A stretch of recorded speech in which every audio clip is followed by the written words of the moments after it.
What's up, everybody? Welcome into another episode of SEC State of Mind, presented by FanDuel. I'm your host, Taylor Davis, joined as always by Jason Campbell. It's been a couple weeks since we had an episode. Your girl's been at the beach, so I appreciate the patience, but we are delivering in our first episode back another guest that we are so excited to welcome in, another head coach from the SEC, South Carolina's very own Shane Beamer. Coach Beamer, welcome to the show. Thanks so much for taking a few minutes to chat with Jay and I. Yeah, thanks for having me. Great to be on with you, and hope the beach was a good trip for you. You know, I mean, I can't complain, truly. If I did, Jason would never let me hear the end of it, so I won't. I am certainly well-rested. But, Coach, the problem is she doesn't like ice cream. I said, I don't know anybody that goes to the beach and they don't eat ice cream. Okay. Wow. All right.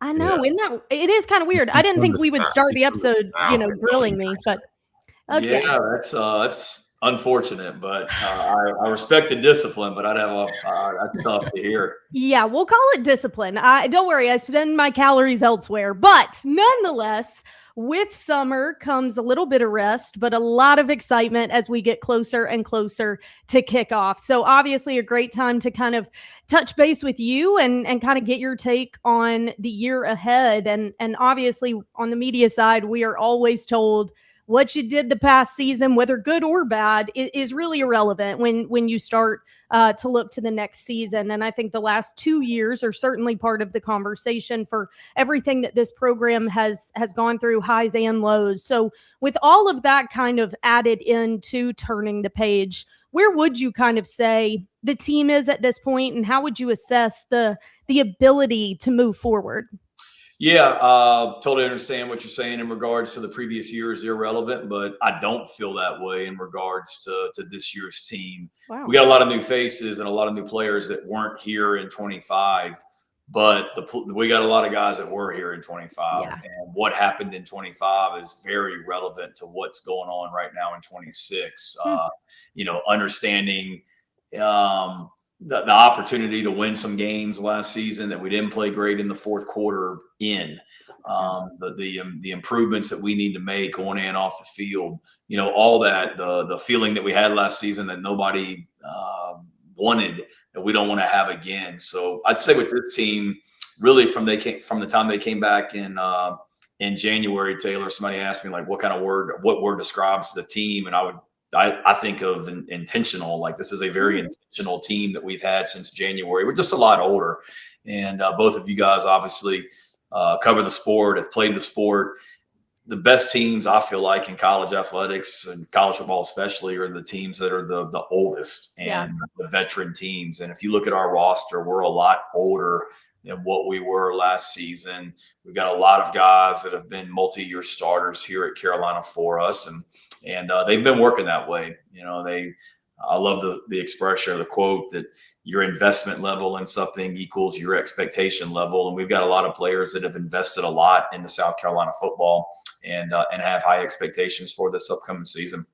I'm going to send this to Jay, but I just want to add on real quick to what you just said, because I think that may have been a piece of conversation that wasn't talked about enough last year, how much leadership you lost after 24. I was on the sidelines covering the Clemson win in 24 to close that season, and I remember seeing how that sideline was managed and how many of those older guys were the emotional, vocal leaders on that sideline. And to your point, as much has changed in college football, veteran leadership presence still matters. And I think that was a part of last year's team, because people looked at it and said, oh, LaNorris is back. Dylan is back. Like, you did lose a lot of leadership. So I think that part did come into play. I love that you point that up. Sorry, Jay, I just had to follow up on that. No, but you're exactly right, though. I mean, I knew back going into 2024, sorry, I interrupted you too, Jason. 2024, I knew, and people in this program knew that we were going to be a lot better than people thought we were going to be in 24, because we had so much leadership and older guys returning. And you're right. You think about that game that you had of us at Clemson. Yeah. I mean, in that game, you're talking about, Demetrius Knight, Debo Williams, Bam Scott. Those are three linebackers that were seniors that had played a lot of football and were leaders on our team. On the defensive line, you had Kyle Kennard, was an older guy, senior SEC Player of the Year. You had, I think, our top 4 defensive tackles that day. All 4 of them were seniors and leaders on the team. And that's just on the defense alone. I mean, the offense is the same story. Right. And then we just lost a lot of those guys. And LaNorris, LaNorris came back in 25, and I'm not making excuses, but in 24, LaNorris was like the kid brother to all these like older guys that are leaders of the team. And in 25, like LaNorris is the leader, and just roles changed. And certainly I didn't do a great job as the head coach in 25 because from a leadership standpoint, we didn't develop like we needed to. And it wasn't that we didn't have leadership. We had leaders on the 25 team. We just didn't have as many of them in key roles. Whereas this year, I feel like we certainly do. Yeah. Well, you guys both said a lot of great things, but when you think about it as a football team, just in any sport, right? Just look at the NBA champions, the Knicks, like versus a very young Spurs team that's super talented, right? But Spurs, they was winning 69% of the games during that series, but they end up losing it 4-1. And the reason is because when it's time for the game to be taken over, you saw veteran leadership from Brunson and Towns and those guys, but then you saw young guys still learning the game from the Spurs. And it's the same way when it comes to college football because there's so much turnover each and every year. Now, you think about some teams have 50+ new players, some teams got 30 new players, and you're trying to get these guys to buy into what you're trying to build at your program, but then you're also trying to eliminate the things that they brought from their program. So it's about implementing in the locker room. That's where your leadership has to take over. And I think that's why I like this South Carolina team this year.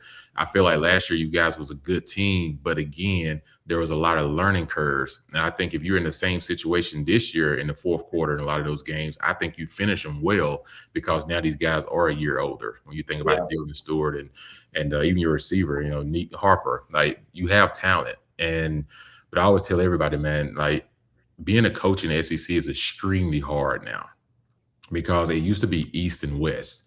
Now it's going to 9 games. So how do you approach this with the newness of the players you brought in, but with your leadership as a coach in the SEC and you're going to your 6th season at South Carolina? This is a little different with a 9-game schedule. What's your approach and that you're talking to your team about? Yeah, it's different. It's funny you said that. I mean, I was literally driving in this morning and that popped in my head. Like, man, I remember there used to be divisions and like forever ago. Like, I swear I was thinking about it. That, in the past, playing the championship game, you had to be better than 6 other teams in your division or 5, I guess, before Missouri and A&M came into the league. And now, you've got to be better than 15 other teams, 14 other teams, whatever, to get to Atlanta, which is wild. And it's a challenge. And certainly going to 9 games is a challenge. And look, every league in America is good. Every conference, are good conferences, but the depth from top to bottom in the SEC is unlike any other. Like, nobody can dispute that. If you look at other conferences and you look at the conference champions in other conferences, they're going to have, the top teams are going to have 3 or 4 games a year where they beat a team in the conference by 30 or 40 points. It is what it is. Yep. That ain't the case in this league. I mean, you look at every team. Georgia won the SEC last year, and I think they had, I want to say 4 games that were like 1-score games just in this conference alone. And you just know that every week it's a grind and every week it's a battle. And not only that, unlike other conferences, when you're going on the road, you're playing in front of 80, 90, 100,000 people every week. Every week. We don't go on the road and play in front of 10,000 fans in the opposing venue like some places. So it's just a mental and a physical grind that isn't the same in other conferences. And that's not knocking other conferences. It's just the truth. And so to prepare for that, I think you got to be smart in a lot of ways. It's cliche, but it's true. You got to take it 1 week at a time. Like, I know our schedule. I can't be looking ahead because I'm like, man, we got whoever this week. And then you look at what's coming after that. You're like, oh, my God. Like, we got them and them and them. So you better just put your head down and go each week and be smart about how you're practicing and what you're doing throughout the summer so you can be a team that continues to get better throughout the year, because we're different than I guess 11 or 12 other teams in this league, because we have an in-state non-conference rival that we play every year too in Clemson. Right. For us, we're automatically playing 10 Power 4 games a year, whereas in our league, us, Florida, us, Florida, Georgia, and Kentucky are the only 4 teams that have a non-conference rival that we automatically play each year too. So it's a grind, but as a competitor, you love it. I mean, that's why you want to play in the SEC is to play against the best teams and the biggest venues. And from my standpoint, we get to play a 9th game this year against another opponent. Right. And of course, the conversation has continued about that being valued appropriately as we get into the postseason. I know those conversations will continue. It's so interesting hearing you talk about how much has changed even during your tenure as you head in 6th year. Literally, you are in the top 3 of longest tenured coaches in the SEC. What the heck, coach? That is nuts. Like, I especially the 6 years, like this period of time, like you have come in at a time where there's been so much change, so much turnover. Like 6 years is objectively not that long, but everything that has happened in this world of college football during this time, I would imagine perspective, not on your job, because I know where your heart is and it's remained the same, but sometimes outlook on how to approach things has almost had to change over the past 6 years because the landscape has forced it. Yeah, it's crazy how much it's changed. I remember, I got hired on a Saturday night in December of 2020, and I remember a SEC head coach at the time, he still is a head coach, called me the next morning and left me a voicemail and said basically, congratulations, you just became a head coach in the worst possible year to become a head coach. And he was talking about COVID, because 2020 was a long year for everybody, no matter where you were, because of COVID. But he said, so from that standpoint, it's a challenge. But then he goes, but congrats, because the hard part's behind us and it should be a lot better going forward.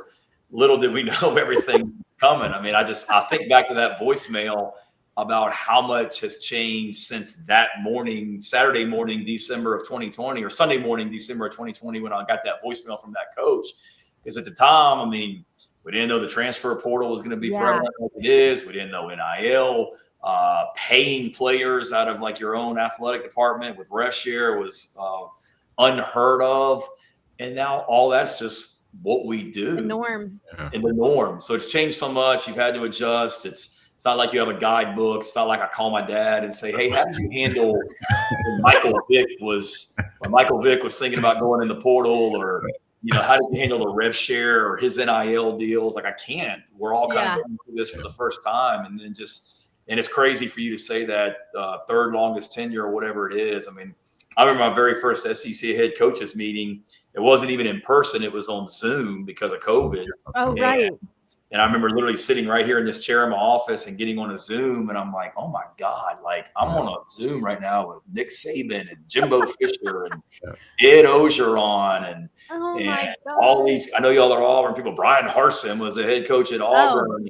And it's just like, and it's just how much it's changed since then and all the places. I mean, you know what you sign up for when you get into this business, but especially in this league. I mean, it's just it's a meat grinder, but I love it, and I'm blessed, and it's been an awesome 5 years, and excited for year 6 and then the future after that too. Yeah, I get it. Like you sit on a Zoom, like you say, like being able to be in our seat and talk to all the SEC coaches, right? Or you covering this SEC state of mind on the Believe. Like, it gives us an opportunity to venture out, because I know a lot of coaches in the conference, right? I know a lot of people in the business, but we get a chance to just hear guys share their story, and like how they got to where they are and how it's totally different than it was 10 years ago, 15 years ago, even before then. You guys have so much more on your plate because, like you said, you got to deal with the NIL, you got to deal with revenue share, and then you got to turn around and deal with everyone, trainers coming after your kids, trying to train your kids in the off season, when you're like, hey, we got the best facilities. We got everything you need here. You don't need to go off the train elsewhere. Yeah. But every kid now thinks they have to go and do that to get better. Like, how do you keep your locker room accountability there, where the guys are like focus on what's in the building and not so much on what people are trying to tell them on the outside. I can help you do this, or I can do that, because money brings problems as much as it brings assets. True. And so how do you deal with that within your locker room? Yeah, it's a challenge. I think the dynamic is is certainly different now because of the money involved, but you've had those outside influences forever. Like when you were playing, I mean, you had those outside influences, and it's tough right now. Like I've used the story.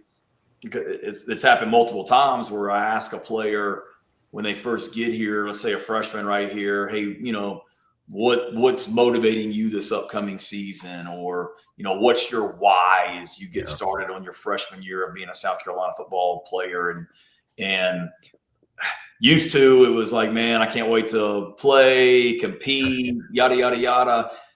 More often than not, now you're going to hear a 17 or 18-year-old freshman say it's because I got to provide for my family. And with that comes all the pressures from the outside of people in their ear, you know, cousin, uncle, brother, trainer, whoever it might be that's trying to hitch alongside of them. I think it's always been there. You've always had those outside influences that you had to manage. It's more prevalent now, and it's more visible now because, you know, there's more coming at them because of the money aspect of it. But for us, Jason, it's still, you know, try and recruit the right people, bring the right people into our locker room that are here for the right reasons, understanding that, you know, with you don't see many players winning individual awards that are on bad teams. You know, the best teams are the players that, you know, it's going to be individual glory for this team glory that you have. So really just emphasizing that and then helping these guys too, understanding they're still 18, 19, 20-year-old, I don't want to call them kids, but young men, and just trying to help them navigate this the best that we can, and understanding a lot of the pressures they feel, and help them manage this too, because it is a lot on them right now. Yeah. Absolutely. I mean, Jay speaks about all of that so much, the importance of the community for these players these days, because like you said, it's always been a part of it, but for it to be so publicized and so much in the forefront these days is such a different element. Makes you kind of yearn for the days where that wasn't the case, but it is what it is. Now, you mentioned the recruiting element, and along with recruiting these days is retention and keeping guys there. Gone are the days of just getting them there. You got to keep them there now. And that's something that you've done very well. And of course, a very public one that comes into conversation almost immediately with your program is, of course, your quarterback, LaNorris Sellers. What was kind of the process like, as it was not a surprise to anyone that he had decisions to make and he had options, and ultimately chose to stay in Columbia? Why and how did he land there? Yeah, I think for us, it starts with, you know, who we are each and every day. Like I always hear the term, every year you got to re-recruit your roster. And I get it and understand. But to me, that kind of says you're throwing on the recruiting pitch when the portal opens. Again, That's not what we do. Like what we do is we are who we are 365 days a year. And you know, when my dad was coaching, one of his favorite expressions was, as a staff, you work every day for the crisis, meaning, you know, one day there's a crisis that's going to come up, adversity you face, but what you're doing the other 364 days of the year, you're working every day and preparing. So when that comes, you're prepared and you're ready for it and you can handle it. And the portal's not a crisis necessarily, but my point being, we just treat our guys the same way each and every day. We stay consistent. We are who we are. I love in recruiting. When it just happened this past weekend, we had 5 recruits here on official visits, and more than one family member used the word real or genuine to describe us as coaches. Coach, you guys are so real. Coach, you guys are so genuine. And I said, that's who we are. So that's the first part of it, just being who we are throughout the process. It's not like we're one way and then all of a sudden the portal opens. It's like, okay, full court press, how are we going to keep you around here? Right. We're consistent. In regards to LaNorris specifically, we were all that. Certainly throughout the season, I was having conversations, and we were having conversations with, you know, not so much LaNorris, but LaNorris's family. And like I do with all the players' families, it's just, you know, touching base and talking and things like that. Certainly, we had a coaching change, so I had an offensive coordinator hire to make. So communicating with LaNorris, you know, throughout that process, and his family on kind of where I was with things and what I was thinking. But ultimately, it was I don't want to be naive, like my head was buried in the sand, but I really truly wasn't worried about him leaving because he has everything that he needs here to be successful. I knew we were going to go hire a great offensive coordinator and quarterbacks coach to help him. He knew he had a great team coming back around him. He's right here from South Carolina. His brother is on the team as one of our receivers. He's got a chance to leave a legacy here. He's happy. He's being treated the right way. And I knew he knew that he had what he needed to be successful. So those were really the conversations like, hey, how can I help you? Here's our situation. Here's what we're doing from an offensive coordinator standpoint. Here's the people that are coming back around you and let's go to work. And I'm sure there's a lot of other things going on, but LaNorris isn't the kind of guy that just after a season that he faced adversity to just pack up and move somewhere else. He wanted to finish what he started. And that's what excites me about this team is we got a lot of guys like that. I mean, the easy thing now in college athletics, you have a disappointing season. You're last year at this time, if I was doing one of these interviews, they'd be talking about, Coach, you're a playoff team, you're a top 20 team, you're coming off the 9-3 season, everybody comes back. LaNorris Sellers is going to likely be the number 1 pick in the draft, Heisman Trophy candidate. Those were the conversations we were having last summer. Not, whatever the conversations are that I'm having with people right now. The easy thing that most people do now in college athletics is if you have a disappointing 25 like we had, is for everybody to just bounce and move somewhere else. And that didn't happen. Like, not just LaNorris, but everybody came back. I know. If you look at our starters from last season, they're all back, whether it be Nicholas Harbor, whether it be Dylan Stewart. I mean, on and on and on. You can talk about that. And to me, that shows that, one, the culture here is really, really strong. But two, all these guys that came back believe in what we're doing and believe in what this 2026 team can be. Yeah, it definitely says a lot. One is it speaks volume as you for a coach. Like I said, I was always a big fan of your dad. He coached at Virginia Tech. Well, you weren't that way back in whatever that year was, 04 when you beat them in the Super Bowl, man. That was a great experience, though. I remember we got a chance to play there. I was like, oh, man, we played Coach Frank Beamer. I was like, this is a big deal. Well, you know what wasn't a great experience is I was coaching, I guess, at Mississippi State during that time and speaking to the old divisions, having to play you and Ronnie Brown and Cadillac Williams and all those guys back in the day. You was a secondary coach there. Yeah, you was a secondary coach at Mississippi State. Secondary coach there. It's like it just when you mention your dad, and I can tell you the son of a coach. My dad was a coach in high school for 37 years, and you be around the game a lot. I can tell how you handled your interviews last year. You tell a lot about a person when things are kind of just like a wave. A little time, like everyone can be up here when it's all good, but I saw how you handled things, and I think that kept your team calm. Yeah. It wasn't a game that you guys went into where you saw a fall off of effort.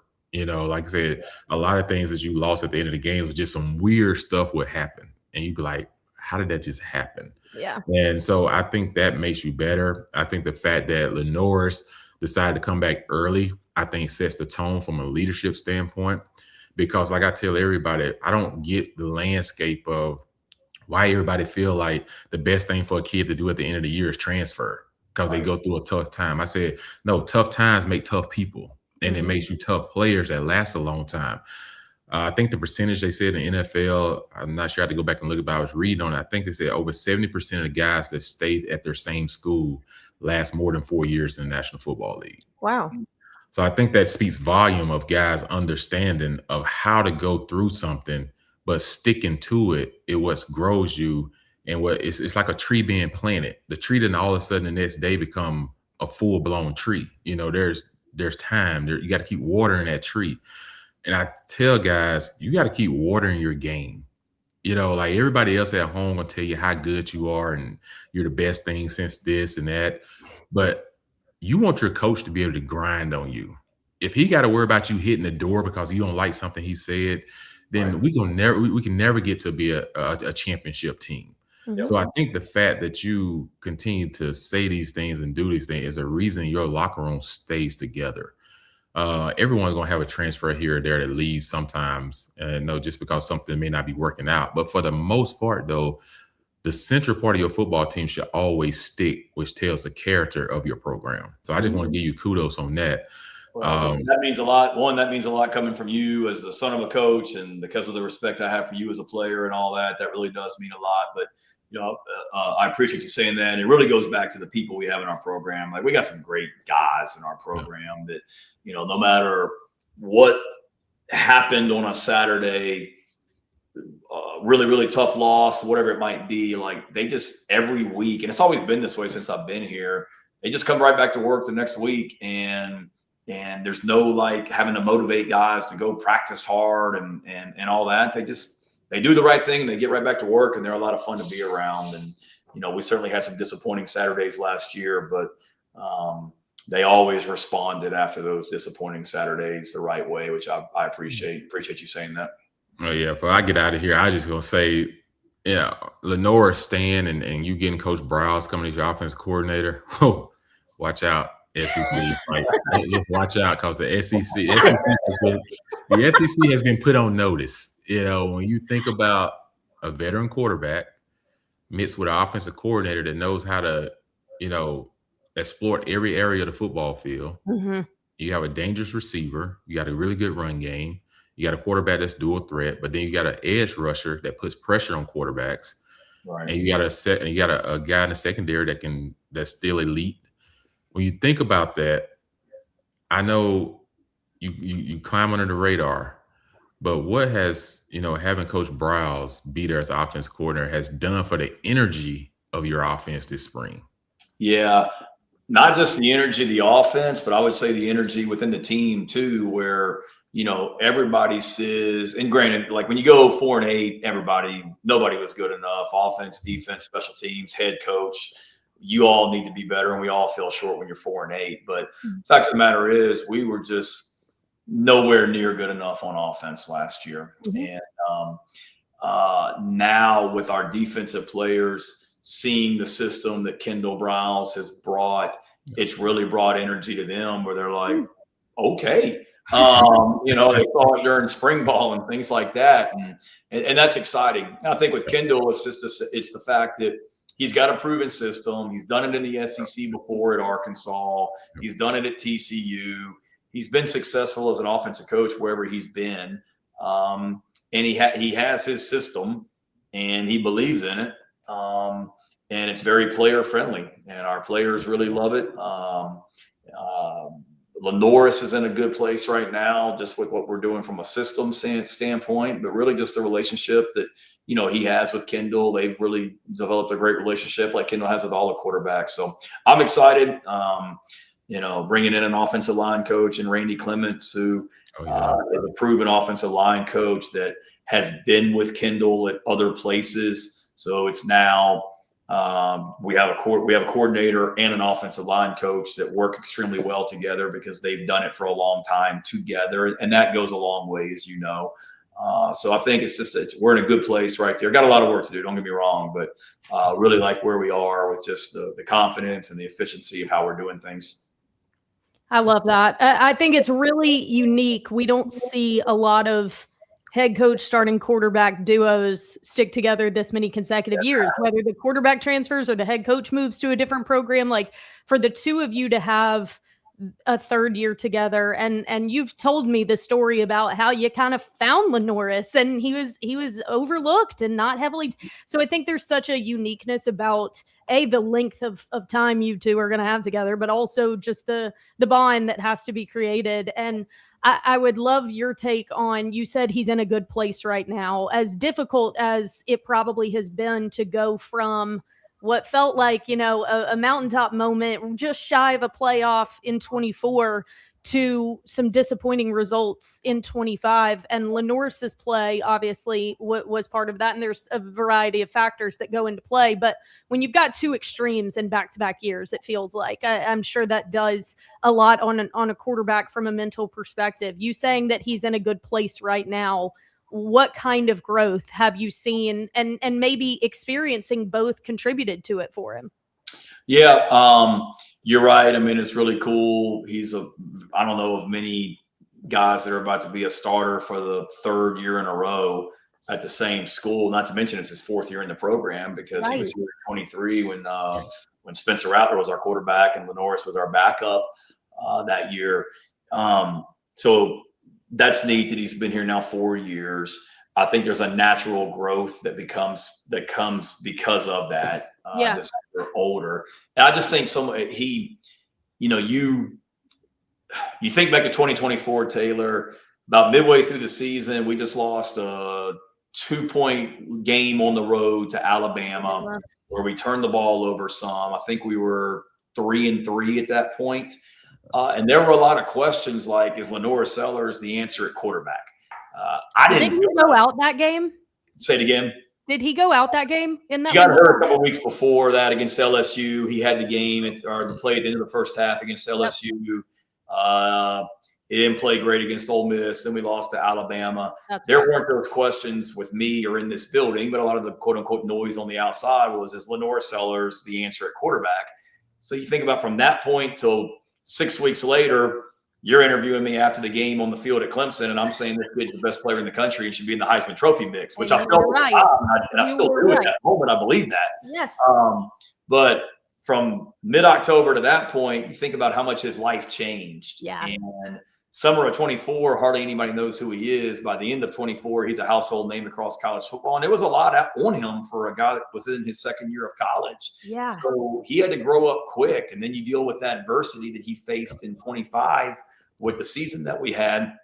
And it's a lot. And because of that, you've got those scars that have now hardened you in a lot of ways. He's been through these battles. He's dealt with this adversity. He's better because of it. And then so there's that natural growth. And then I just think the connection with him and Kendall and what we're doing offensively and the way we're playing and Kendall's younger and can relate to him in a lot of ways. It's just a good relationship in that meeting room, on the field. LaNorris's purpose and intention as we go into 2026 to really, go out the right way. He does have another year if he chooses to use it, but leaving a legacy here and all that, just leaving things better than what he found it, which he really has a chance to do here this upcoming season. That's awesome. Well, clearly a ton to be excited about for you guys. And I, for one, am very eager to get this season going. I know there's a lot of work still to be done. I won't rush it, but very excited to see what you guys do this season. Coach Beamer, can't thank you enough for coming on. Always so great to chat with you. I've always had so much respect for you and the way you run your program. So wish you the best this season. And Jay and I can't wait to be cheering you guys on. Yeah, I can't wait to see. If I'm not mistaken, I think we're undefeated when you do one of our games. I was going to say it, but I didn't want to. Here's the thing. There's been some coaches come on here. So many. Okay. Say they have not won with Taylor calling. No. The only one who said that is the head coach of our alma mater, which is a little tough. But I have only called an Alex Golish loss. But I've always called a Coach Beamer win. I've always called a Coach Silverfield win. So there's a few out there that, but hopefully we're 2-0 with you. So let's keep that rolling. You need to find yourself I'll get to Columbia this South year. Carolina this year and go cover some games. I hope so. I always have a blast in Columbia. So hopefully, and is the stadium undergoing some renovation right now? Yeah, it's a 2-3 year project. So look out my window right over there. Nothing but cranes and construction workers across the street. So it'll be it'll look great this season, but it'll look even better coming. A sign of the times. Coach, make sure you enjoy some time with your family. I know y'all vacation time is coming up, and before you know it, you guys be starting training camp, and it'll be hot, and tempers start flying in training camp when it gets hot. So I can't wait to watch you guys play this year and watch you coach this year. It's always a pleasure. Thank you. Covering you guys. And like I said, Taylor, she won't bring you guys no ice cream, but she'll bring you a win. He'll take that. He'll take that. Definitely. I'd much rather have the win. Awesome. Thanks so much, Coach. We'll talk soon. Thank y'all. See you.